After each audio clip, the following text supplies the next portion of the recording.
It wasn't until recently that I've realized why I feel so uneasy when walking down long hallways or seeing open doors left open. It was because of this game, Resident Evil. This game terrified me as a child, and I'm only now realizing it at 22 years old. It sounds silly, but those long empty hallways gave me such an eerie feeling, and still does. I think this game traumatized me, if anything. To this day, anytime I'm walking through a long empty hallway, almost anywhere, I always feel that same sense of unease. And as for doors, it's not doors themselves, but open doors. If I'm in a house and there's an open door leading to another room or hallway, I feel on edge. My first experience with the original Resident Evil was on the DS. It was called Resident Evil Deadly Silence. I don't have the DS or the game anymore, but I still remember playing it, although I never actually finished it. I was too young to fully understand what I was doing, but I clearly remember that one iconic scene. You know, the one where you turn the corner and the zombie slowly turning his head towards you.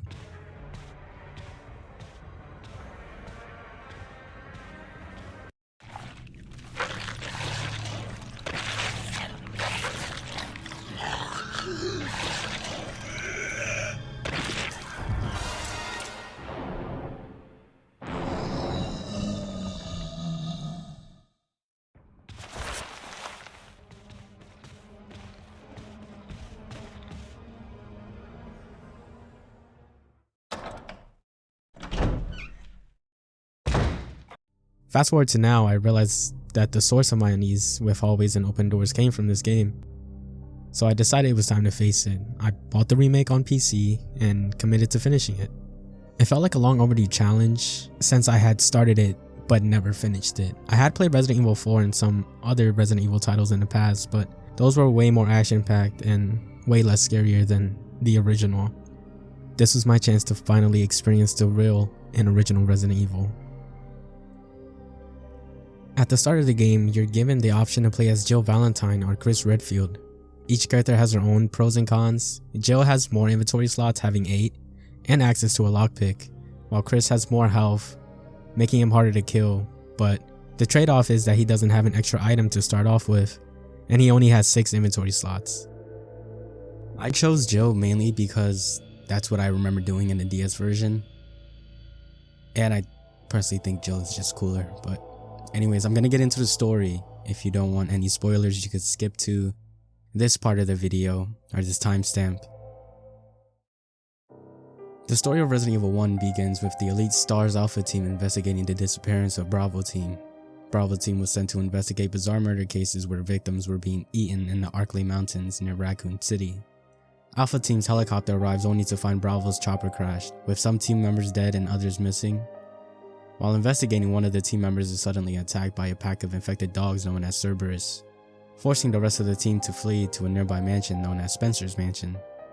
Only Jill Valentine, Barry Burton, and Albert Wesker make it inside.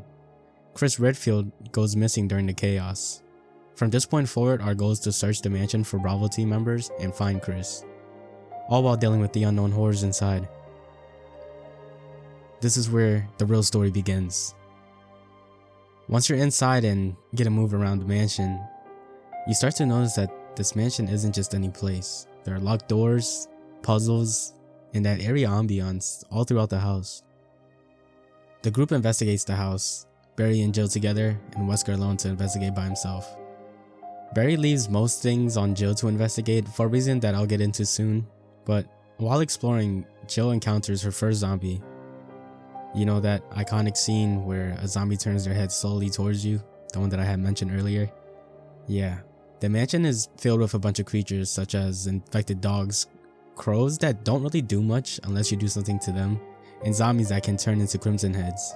As Jill explores, she discovers that the mansion was basically a hidden facility for Umbrella. There was a secret laboratory where illegal experiments with the T-virus that led to bioorganic weapons took place. Jill finds that Albert Wesker is a traitor working as a double agent for Umbrella, and this entire time that Jill was alone, Barry was working with Wesker as he was forced to by threatening his family. In the underground laboratory, Wesker releases the Tyrant to show the power of Umbrella's bioorganic weapon research, but then the Tyrant smacked the hell out of Wesker and knocked out Barry, so Jill was left to fight it alone. After the fight, Barry wakes up and Wesker escapes. Soon after all that, the mansion's self-destruct sequence happens, So we're on the timer now and we gotta escape the mansion before it blows up. Jill gets a notice on the radio that Brad, our helicopter guy, is around to save us. So Jill and Barry has to make it to the rooftop to escape. Once we make it back to the rooftop, we're met with the tyrant again. After dealing enough damage, Brad drops a rocket launcher on us to use against the tyrant to deliver the final blow. Depending on how you play the game, you get different endings. I had the ending with just Jill and Barry escaping, and that's pretty much the story in a nutshell.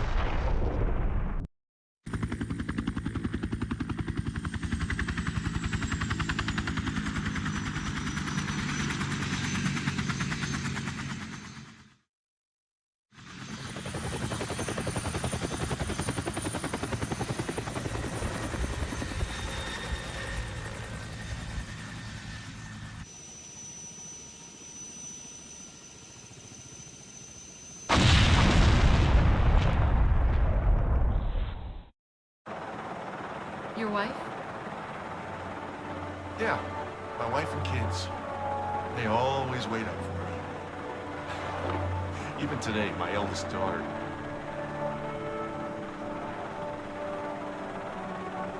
I didn't mean to. It's okay. He's alive. I just know.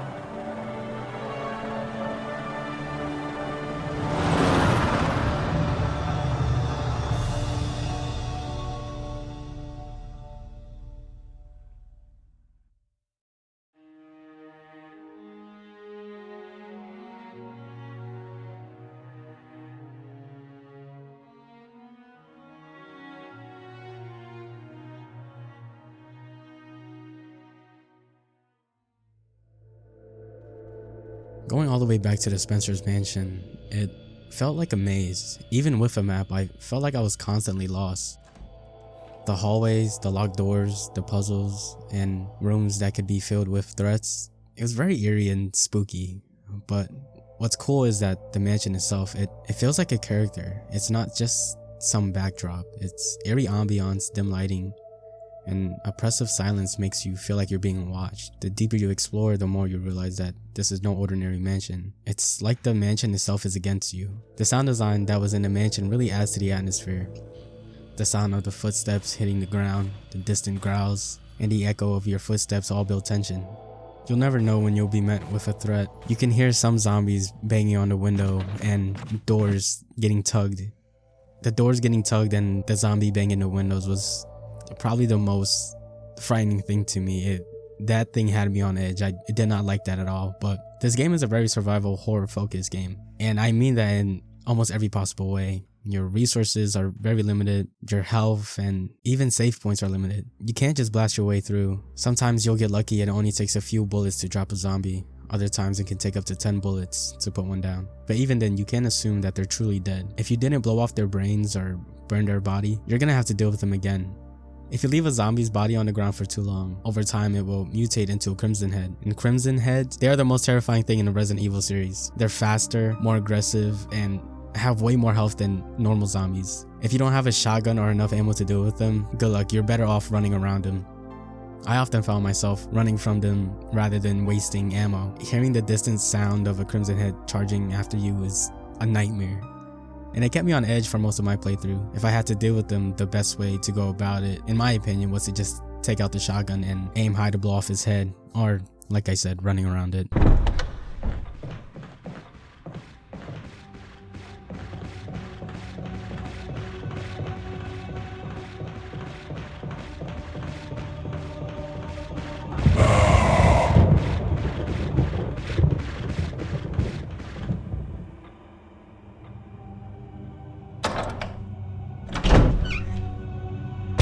Managing your inventory is very critical in Resident Evil 1.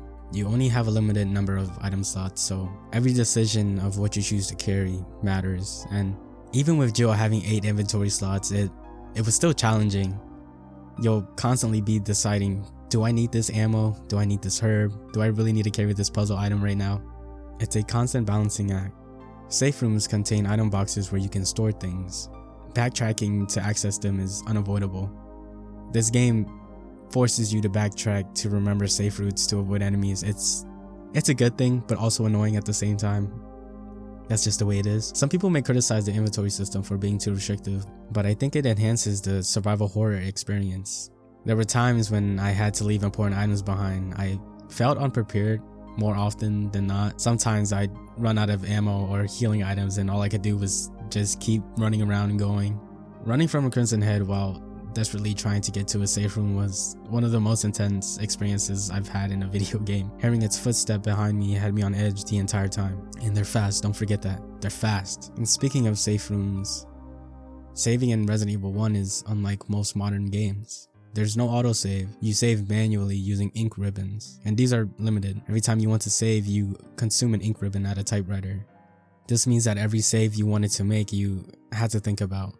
There were moments where I felt like I wasted all my resources and had to decide whether to use an ink ribbon or just go on trying not to waste it, hoping I wouldn't die. Sometimes I'd often create multiple save slots just in case I had to go back and make smarter decisions with my resources. But there was nothing more relieving than making it to the save room where you can save and manage your inventory. It wasn't just a save room, it was a safe room. Upon entering the save room, the save theme starts playing, making you feel relaxed from all the horrors that you were dealing with. This is the sanctuary of Resident Evil 1. The music was like a reward for being able to survive.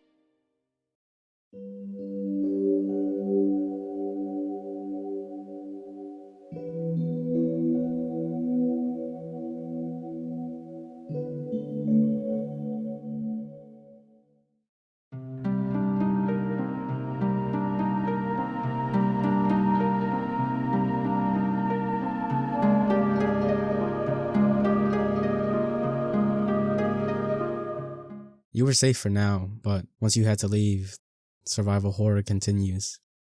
It's easy to take modern autosave for granted. In this game, every save feels like an accomplishment. You'll be forced to play smarter, be more cautious, and think ahead. This is survival horror at its finest. One of the main reasons why I think this game is the perfect survival horror in my opinion is the fixed camera angles. The camera angles make everything so much creepier, giving it that really good horror movie effect on the player. There was nothing you could do about the camera angles that are given to you, you just had to make it work out for you.